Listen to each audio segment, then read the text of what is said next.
away for about 60 minutes. You will come, you will go, you'll become disinterested, you'll drift off. That's all fine with me.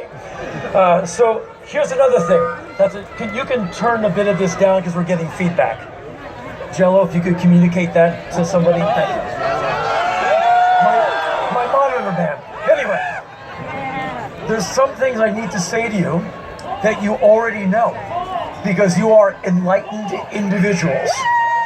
First off, this festival setting, it is more than just a bunch of people in wonderful weather going to many stages to hear really good music and artists. It is a chance for people to become more culturalized and more socialized with one another. Humans are amazing creatures. We can culturalize each other from sheer proximity. All of you sitting and standing are respecting each other's space. No one is stomping on the other person. You might not even know the person sitting next to you, but your human decency tells you not to harm the other person. If America could have one export item besides jazz that could make money besides weapons, it would be this. If you want secure borders, you don't need walls or guns. You need this happening in cities all over America. Because as you know, Americans are altogether groovy, wonderful people. I've met so many of them. And every city has some public space. And you can have events like this, and people are better for it. This is unsustainable in that if we lived like this until next weekend, it would look like some kind of intense hipster refugee camp, right? So we can't live like this until maybe past Sunday. Then we all got to split and go back to our real lives.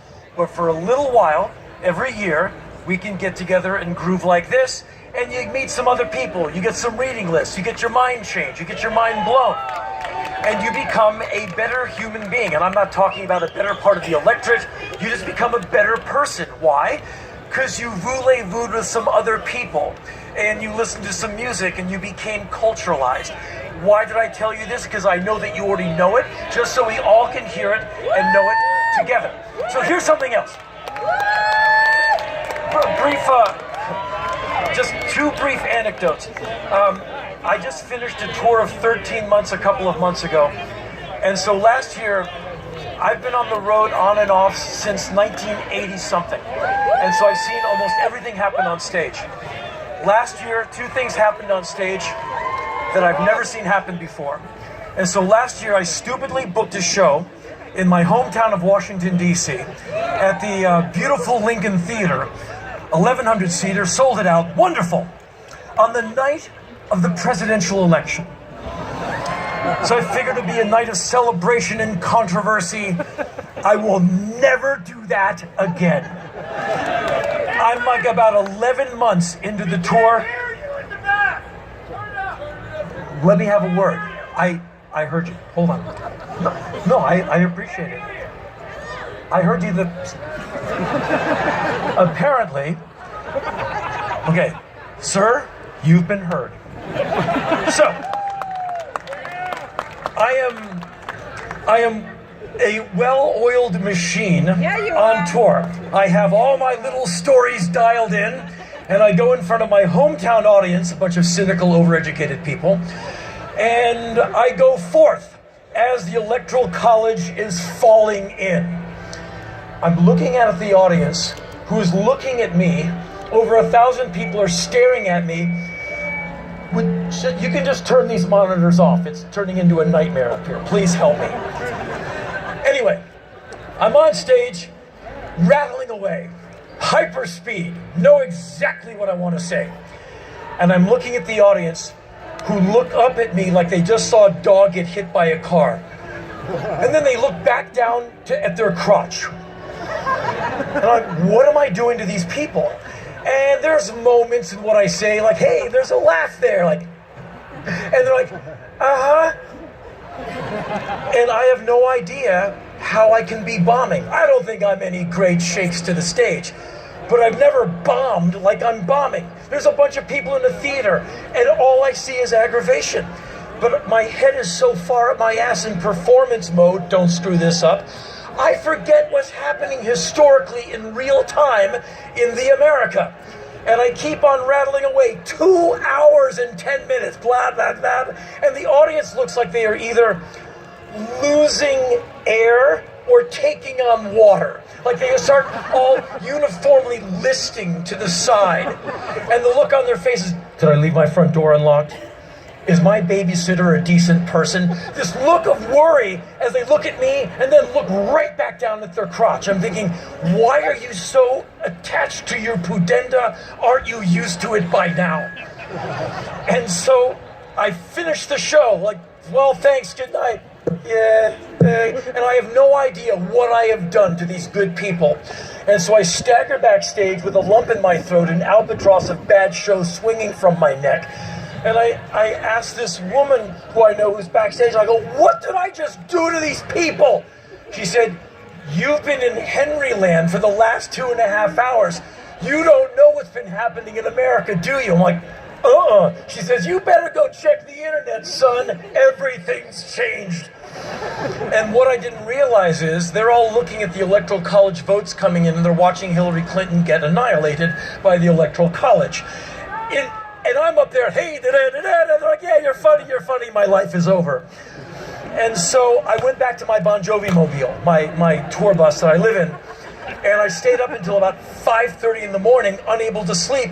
And I had that 9/11 deja vu, pit of stomach, nothing's ever going to be the same again feeling. An incredible sinking feeling, and I didn't know, how am I going to rebound from this? Like, this sucks. And so I watched all the different news carriers handle the information. Fox News, they're not even trying to hide their jubilation. Most of the news hosts have their tops off. Lines of cocaine are being snorted off the chests of 13-year-old strippers. Jets of semen are flying across the studio. And everyone is, popping corks and saying white power. And so CNN is predictably, I'm Wolf Blitzer, boom.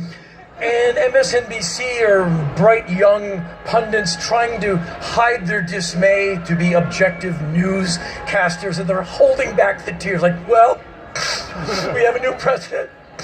I'm like, okay. And so then it was around, I don't know, like 0500 or so, somewhere like that. And Donald Trump takes the stage to announce that he's won. And it's the only time I've seen this guy on his heels. And you could tell he didn't want the job. He didn't think he was going to win. And he realized that he's bitten off a too big of chunk of meat that even he can't swallow. And it looked to me like he was on stage after someone punched him in the solar plexus and went, go talk now. He's like, it's gonna be great. I won. And, oh no. And the wife is like, really? I hated you then, and now I really hate your guts. And so why she moved and ensconced herself in Trump Tower for 6 months, I totally get it. Anything not to be touched by that thing. And so I realized he wasn't the guy for the job, but you already knew that. And so a couple of days later, I watched President Obama, who I fully understand some people have some disagreements with, as do I, but for the most part, he will always be my James Bond president. Cool under pressure, smart, and he's a human. We're going to have disagreements, that you and I have disagreements. It's cool, we can still get along. But for the most part, I think he was pretty damn amazing. And so there he is, welcoming Donald Trump into the Oval Office, a room I used to want to go visit. One day, I wanted to walk in there like, wow, Cuban Missile Crisis. I can still smell the sweat. Wow. Now that room has been ruined for me because Donald Trump has rubbed his ass on the carpet. So it's over for me. But I'll never forget looking at the drawn face of Barack Obama, who now at this point in his presidency looks like Tutankhamun, or a man who has not slept since the Bronze Age. And he's sitting next to the new president-elect with this look on his face. Don't scream. Keep her central nervous system aligned. Don't throw up. And just look good for the camera. And soon, Michelle, I'm out of this. And the tell was when Donald Trump said, I thought this meeting would last 15 minutes, and it ended up lasting an hour and a half. What do you think you will get imparted to you by the outgoing president, you the incoming president, less than 50 of them there's ever been, in 15 minutes? What do you think Barack Obama could tell you about being president in 15 minutes? Top drawer, jujubes. Second drawer, a snow globe. We don't know what administration it's from. Third drawer, keys to the garage. And I think that's some pudding. I mean, there's just nothing you can tell him. And that's when I realized the new president has no attention span and we are screwed. And so, if you've ever endured any of these awful, wretched talking shows that I've put you through for the last 30-some years, if you notice, I never present a problem that I don't have either 1 or 5 ways of wriggling out of. I never propose a Gordian knot of an issue and say, well, that's it. It sucks and I'm going home. No, no, no, no, and no. America is in a really interesting and awful place right now, and it's getting people killed, and it's getting good people disenfranchised.